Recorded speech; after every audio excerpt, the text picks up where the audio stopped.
Welcome to Spiritual Vacancy, the space where we stop running from the void and start filling it. I'm Brooke Ann, I'm a professional psychic medium, and in each episode, we dive deep into the practices, stories, and insights that turn spiritual hunger into spiritual wholeness. If you've been feeling like something is missing, you're in the right place. Let's fill the gap together, and your journey starts now.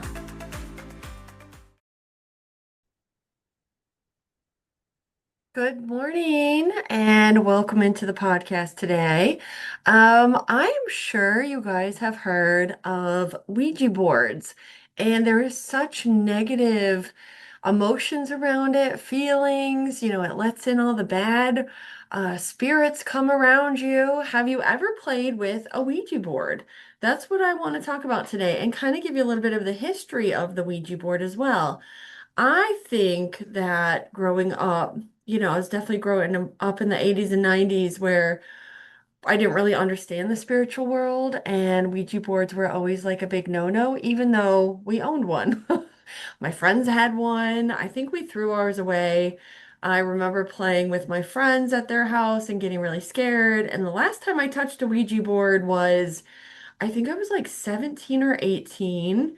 And we were playing it with it outside in the back of a pickup truck with all teenagers. And my friend Terry goes, well, I'm going to get off the board and let's see if the board will know what my mom's real name is. Which I still don't even know what Terry's mom's name is to this day. And we were all playing with it and it spelled out her name, and Terry freaked out and started screaming, and then we all started screaming, and I don't remember. I'd have to ask her because I'm still in touch with her, but I have to ask her what was her mom's name, what did it spell out, and if she remembers that. I remember it vividly because we were all scared, like how did the board know her mom's name? Nobody knew her mom's real name. So it was crazy, right? Like, but that's spirit. And also, when you're scared of it, it makes it way more intense when the fear sets in of how scary using a spirit board or a Ouija board can be. But I definitely think if you know what you're doing and you are, educated on it, it becomes not as scary as we think it is. So the Ouija board actually originated during the late 19th century spiritualism movement as a parlor game, capitalizing on a public fascination with the occult. While its roots lie in ancient Asian automatic writing practices, the trademark board was patented in 1891 in Baltimore, Maryland by entrepreneur Charles Kennard and attorney Elijah Board.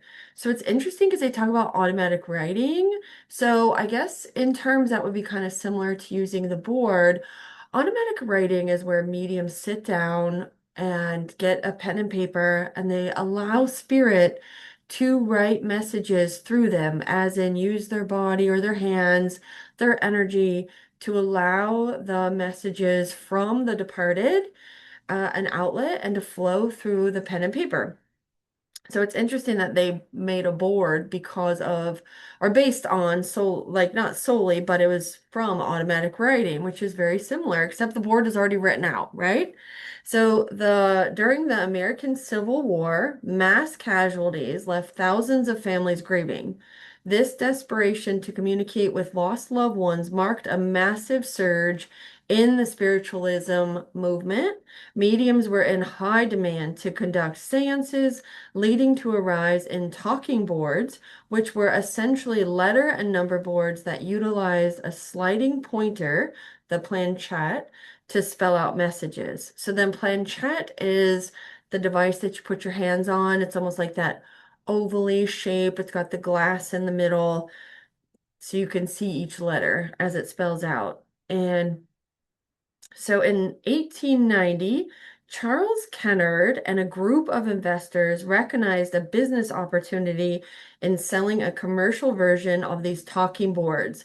According to the legend, the creators asked the board what it should be called. It spelled out Ouija or Ouija, which the board repeatedly claimed meant good luck.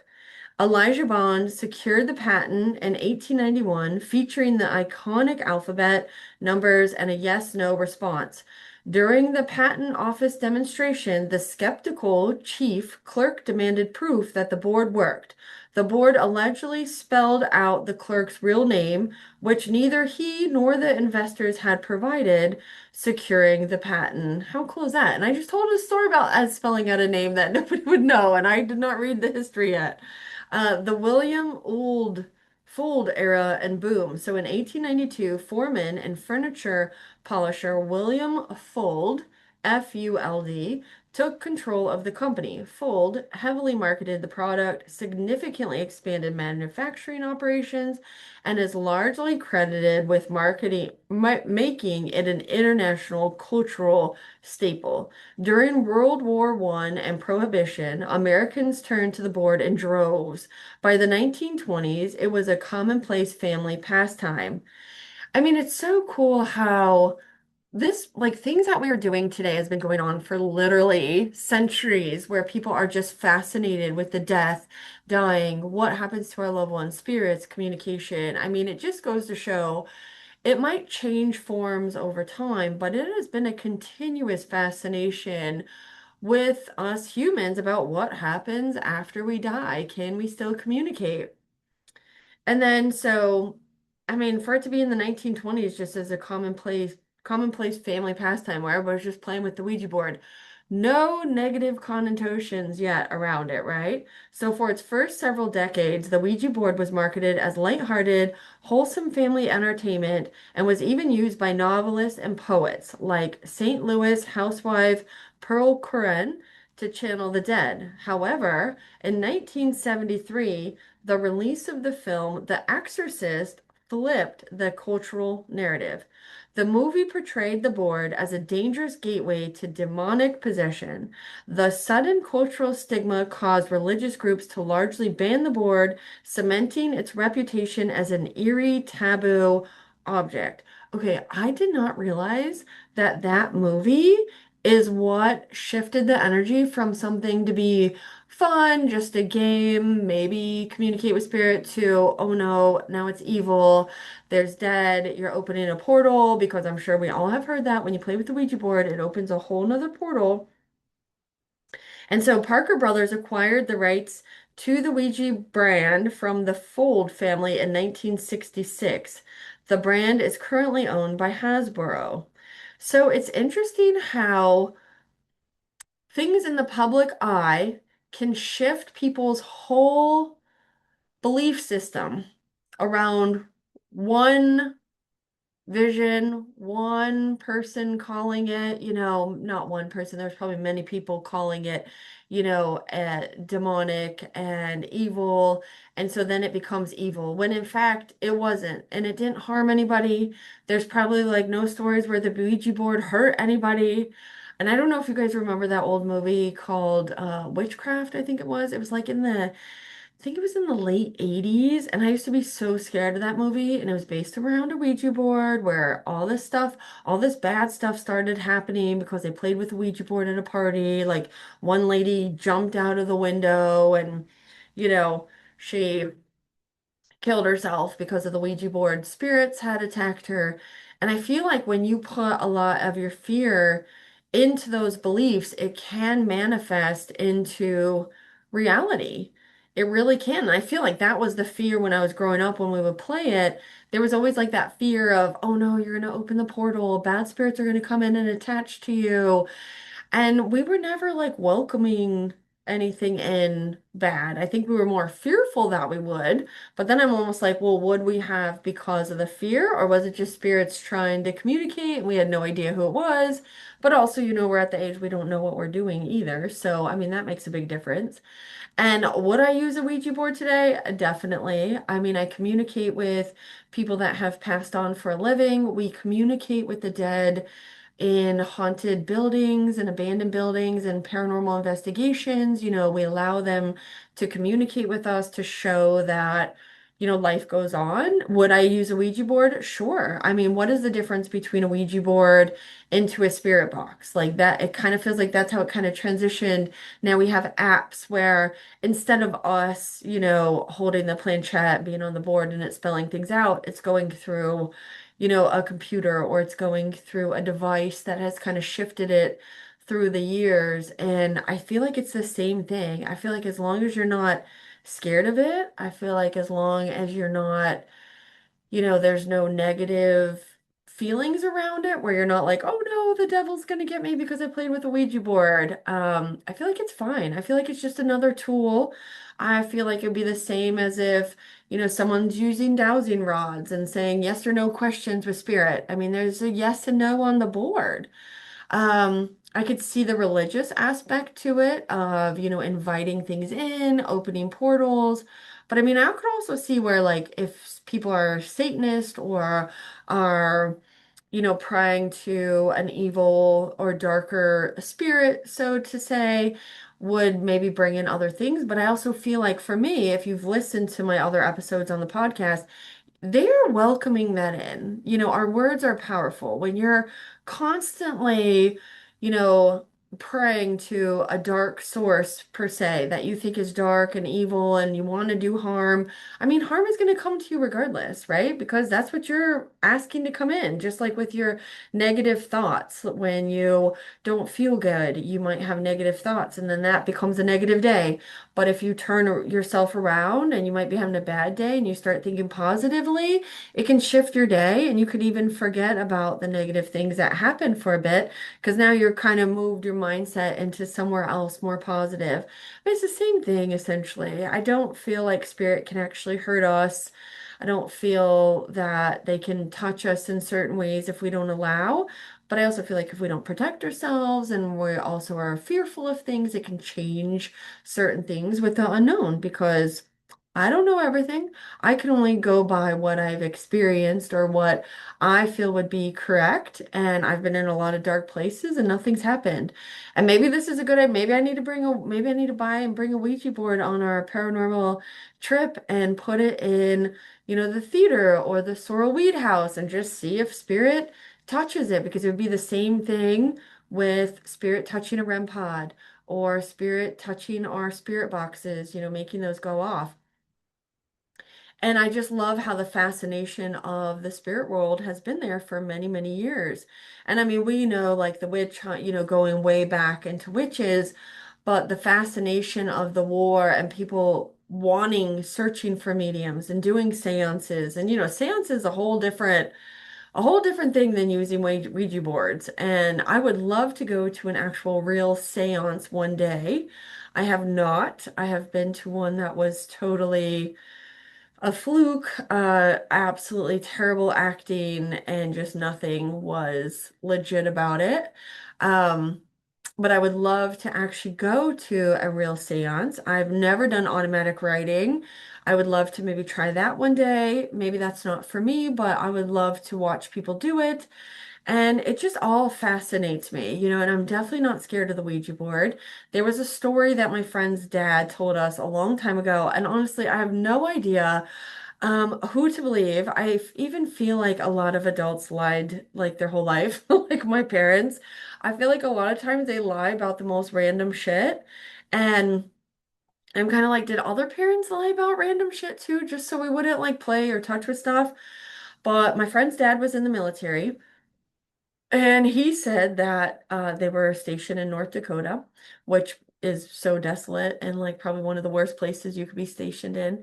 And they had a Ouija board in the bunk area or wherever they were sleeping.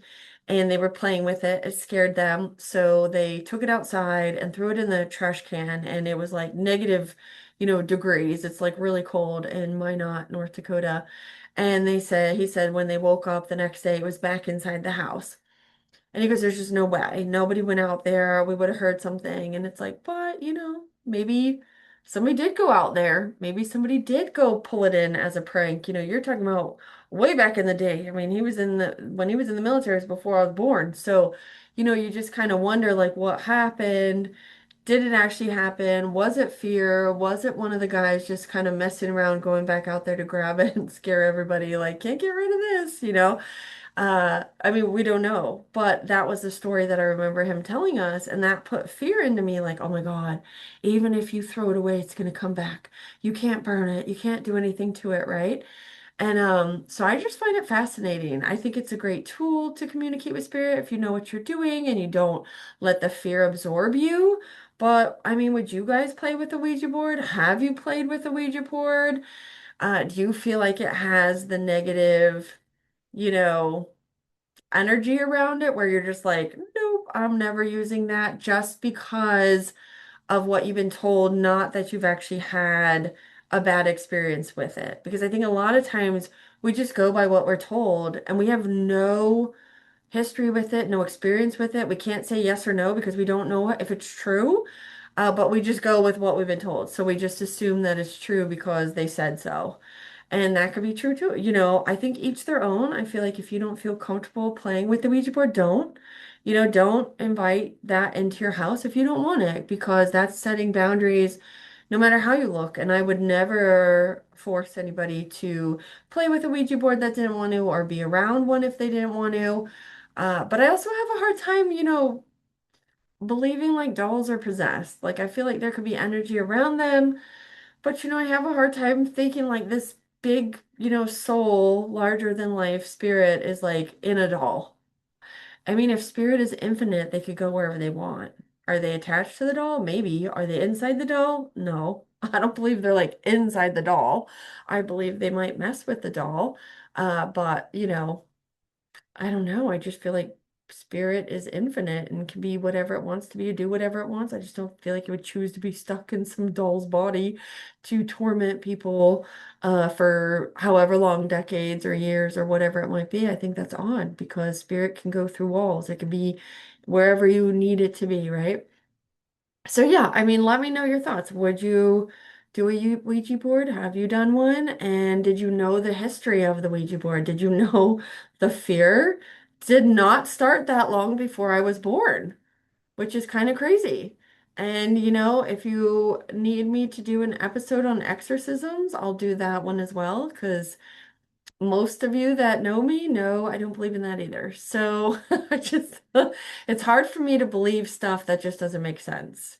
And so that's are my feelings on it. So I won't go into too much more detail on that. That'll be for another episode. And I think it's fascinating that that movie sparked stuff. And I do think that movie scared a lot of people. It definitely scared me when I was younger because I saw it in the theater. Obviously, it was years later, and I was very young though. I was like 7 or 8 when they re-released it. And I was very scared of it. You know, her head spinning and throwing up and doing crazy stuff to the priest, and it was just like, what? It was definitely a scary movie. But it definitely didn't affect me where I could never watch a scary movie again because I absolutely love scary movies. They're just not that good anymore. You know, it's hard to find a good scary movie. But if you do need a scary movie, that movie Talk to Me. It's based in Australia, and it's where these kids are filming each other on Instagram, and they're talking to a hand, and they place their hand on it and the spirit takes over their body. That is one of the better scary spiritual movies I've seen in a long time. So you guys are going to have to check it out. But let me know your thoughts in the comments, and I'll see you guys next time. Have a great day. Oh, and I forgot. There are, I totally forgot to mention this. There are 3 rules to the Ouija board, supposedly. Never play alone, never use in a cemetery, and always say goodbye. So goodbye. See you next time.